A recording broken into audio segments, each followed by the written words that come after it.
Major decision from the U.S. Supreme Court today, reshaping the future of voting rights all across the country.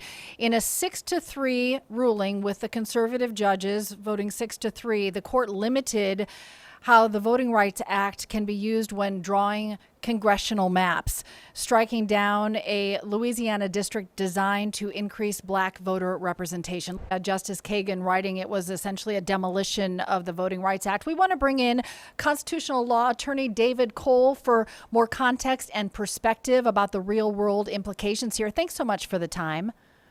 Thank you for having me. What stands out most to you from your legal perspective about the ruling and the dissent that we've both gotten in the last few hours?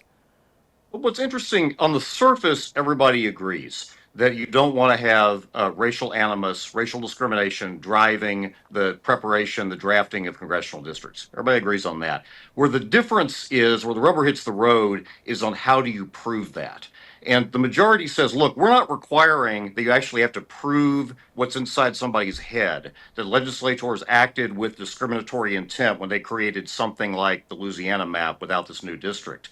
But the standard they set up for the effect that you have to show looks an awful lot like trying to prove intent. And so by sort of changing the standard, you've created a situation where it's very difficult to justify the creation of a new congressional district simply to give minority voters an additional voice in the process. Yeah, critics really saying that they feel like this would make it much harder, specifically for Black or Latino voters, to challenge maps that dilute their voting power here. And this is a conversation we're seeing all over the country right now. I'm thinking about Texas and California and beyond. Yes.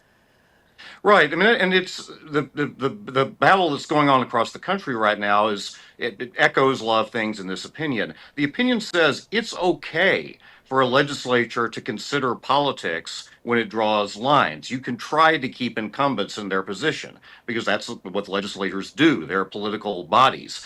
But what the Supreme Court said here is if you're going to challenge that based on race, you have to factor out all of those political considerations as well as the fact that Democrats tend to draw more minority support than Republican candidates, to where you have left behind something that's clearly attributable only to race. That's a hard burden. That's a hard thing to do because we all know in the real world a lot of different motivations kind of get squished together. So it becomes a lot harder to make a claim of racial animus in that circumstance and in these situations across the country.